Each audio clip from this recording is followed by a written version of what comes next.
While it could be true that making the moon as bright as the sun and multiplying the sun's light 49 times over makes everything hotter than hell, Isaiah 30:26 speaks of the day that the Lord heals his people.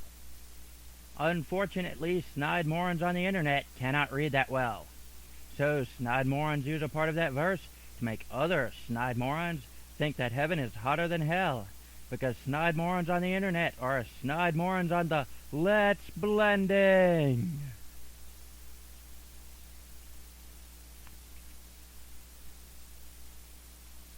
If you haven't figured it out, taking things out of context or not putting them back into context tends to annoy me. Anyway, right now I have this. Wait for it. Wait for it. Oh, there we go. 5, 6, 7, 8, 9, 10, and 11. Yay, it's a plant with fruit. If you start it off, it starts out with seeds. And then the seeds start growing.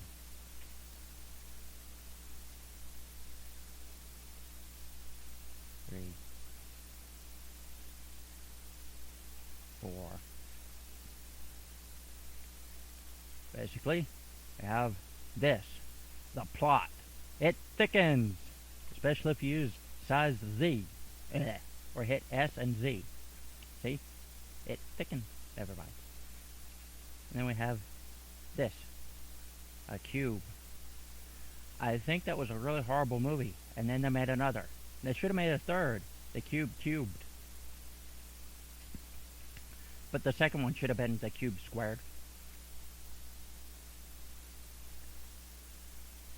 And we have over here our plant.fruit. Here we have our seeds.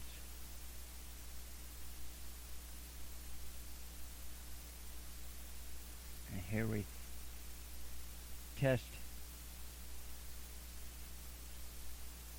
Basically, that was to test different shape key animations. I believe. Yes, shape key. I guess so. But, interestingly enough, you can have multiple objects with the same shape key at different frames. And it will still work, but I am probably going to use scale, just because I'd have to create a shape key animation for each plant. If you haven't figured it out, we're talking about plants now. Hooray! I put it in context. I'm sorry. And basically, if I use a scale animation, I can use the scaling animation, and one scaling animation can work for hundreds of objects. With the shape key animation, I'd have to create a shape key animation for everything. And if you watched previously, when I completely overstepped an entire 8-line long if statement with a single line, you'll know that I like taking intelligent shortcuts and solving problems. Although I can't solve all the problems, I certainly can't solve yours. Never mind. From BG, import logic. From random, import randrange as ran. Do I really have to go over this again? This test animation just basically randomly goes through the different animations, which is set to an animation property.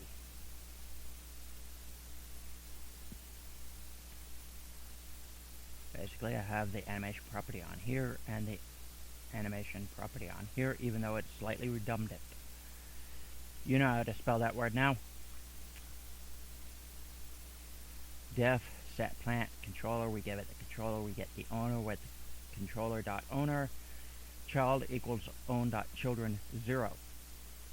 Not that we have any more than one, but it still gives us a list. I don't know why. Well, actually, I don't know why mesh still gives you a list even though you only have one mesh. They should either allow us to put multiple meshes on an object. That would be awesome. Or just give us the mesh. But I'm sure there's a reason for it. Okay. Do we have a plant? Do we? Basically, this is the parent. It has our ivy dot set plant. Yes, you're welcome. Plant string plant, growth integer 0, and time timer 0. Just to let you know, those are the three properties. So if own plant, so if there's something in the string for plant, and if the growth is less than 1, we use child.replace mesh seeds. You can pretty much use one seed object for all your plants. It doesn't matter. The reason why I have a string for plant is so that I can tell it which plant to plant or to grow. Child replace mesh seeds, and child animation equals 10 because we're using a scale animation. It would make the seeds very tiny, and you wouldn't be able to see them under the soil.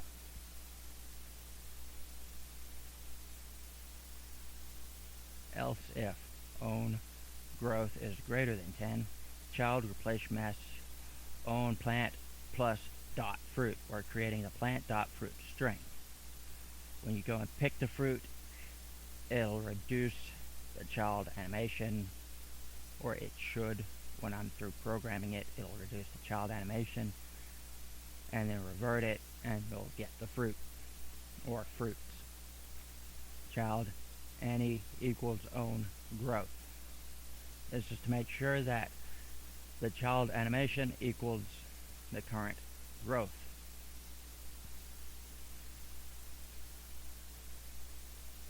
Else, if the own growth is not greater than 10, and if it is not less than 1, child.replace mesh on plant. I'm wondering if it does that every frame. I should probably do a different if.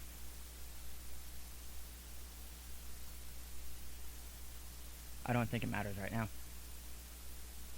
Child any equals own growth. And since the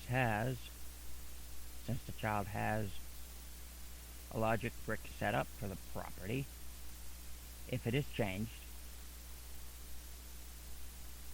to go ahead and do the plant action and animate it via the animation property.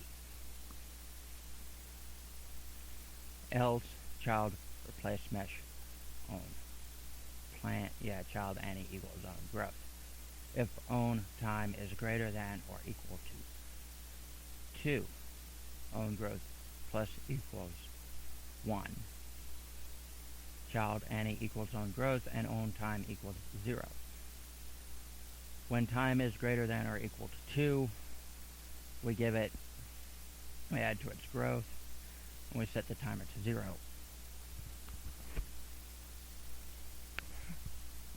Now, I'm probably going to set this up with the clock,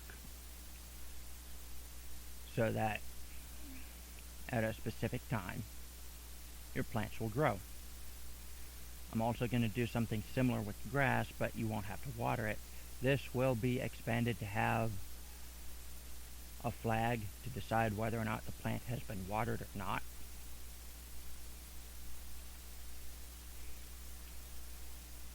But it does work pretty well so far.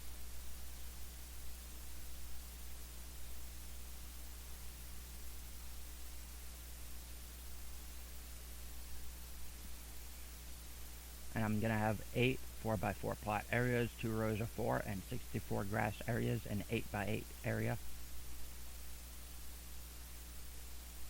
You won't have to plant your own grass, but it will grow without watering and you will harvest it. So,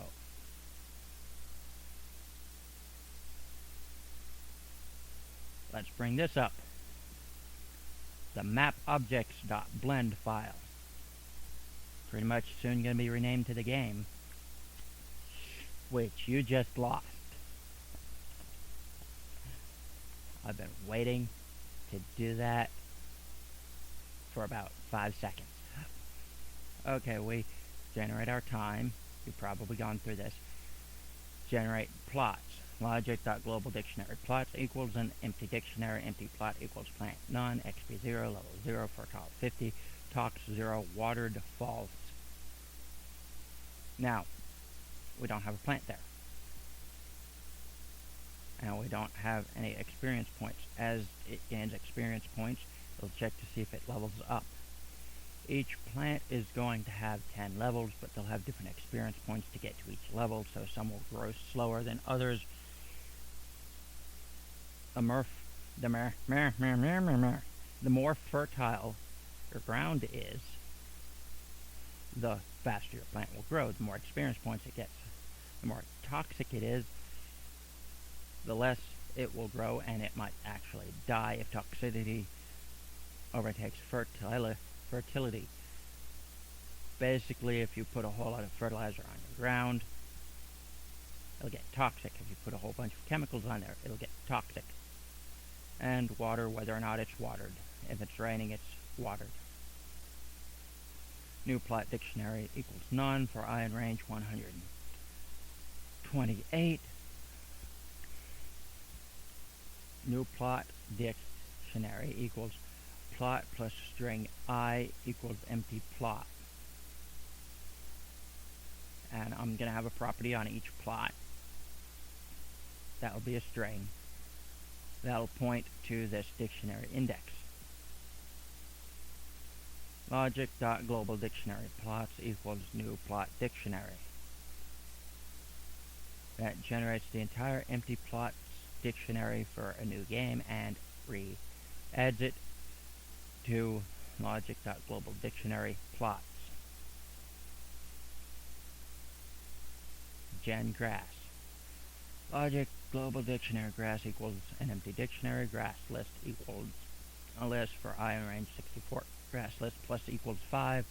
The grass will have 5 different levels.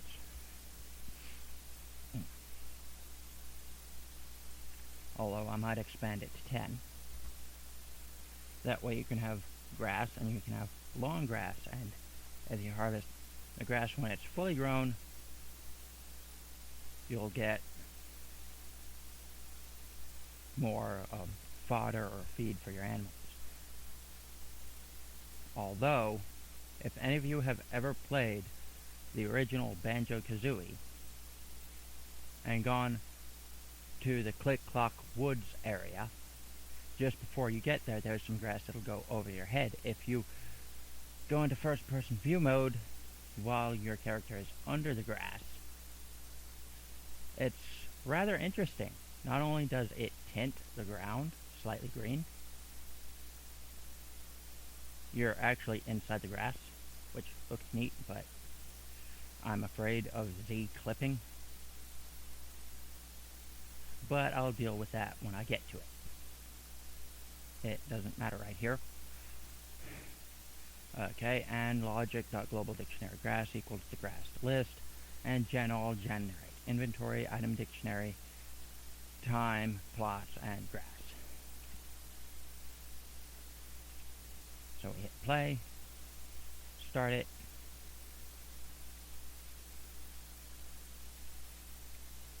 and I don't know where the heck I am.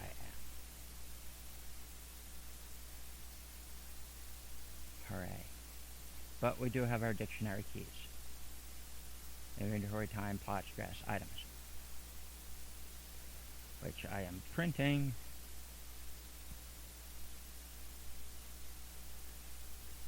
From the animation thing that animates for the clock. Oh, there we go. Yeah, and the sky is still horrible. I can still pick up my golds and run around. Doot doot doot doot doot doot doot doot doot doot.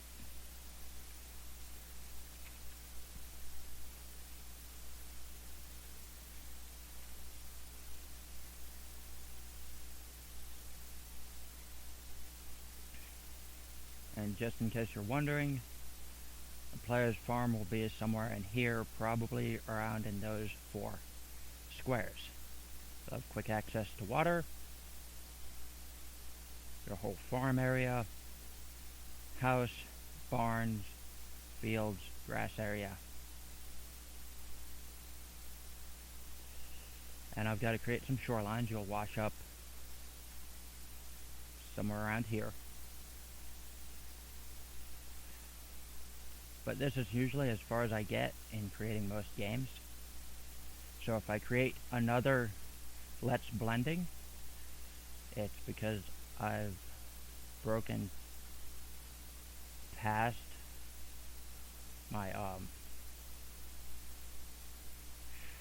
well, I just haven't gotten in much farther than this in creating games. I do have a Patreon page, and I'm going to start putting these on it in my YouTube account, on my YouTube channel. There will be a link up in the upper right hand corner. Upper left if you're facing the same direction as your screen, but then you can't see it. Just for those of you who are trolls. And you can go there. It hasn't been updated in a while. But I'm probably going to do a couple other series. One will be Let's Blending Running Silent, where I probably won't narrate. Hooray, I finally remembered that word. But I will record what I'm doing. And maybe put some music to it. But that's pretty much it. And then there's going to be Let's Blending After Dark.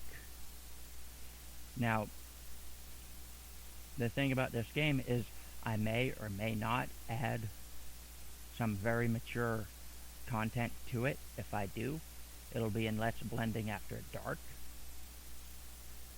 or the Running Silent version of Let's Blending After Dark, but I haven't decided. So until then, that's the GIMP XCF. If you're ever wondering, XNView MP, when it views images, will view GIMP XCFs. But it does stuff like this. It shows all the layers. Anyway, until I start creating other series, it'll be Let's Blending. But that's what I have so far.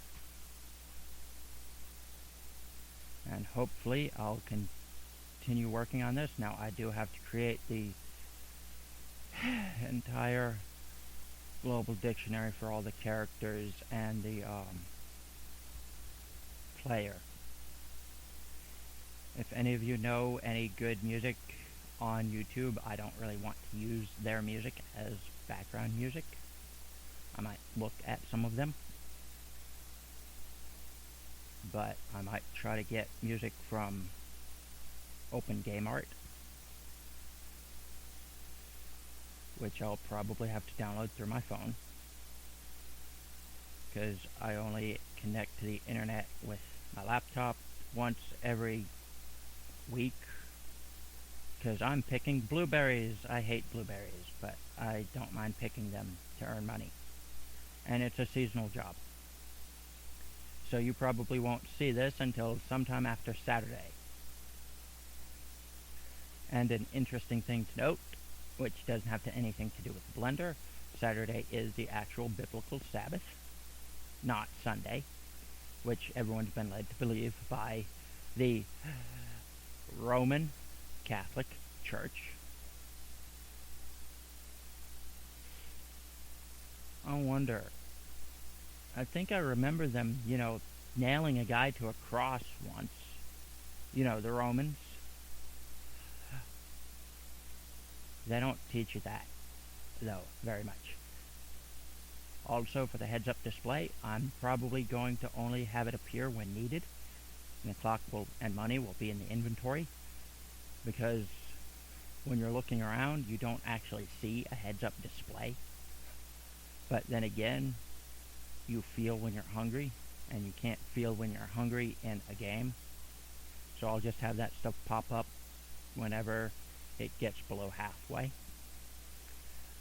But this is the end of this episode of Let's Blending. I hope it's not the end of Let's Blending altogether.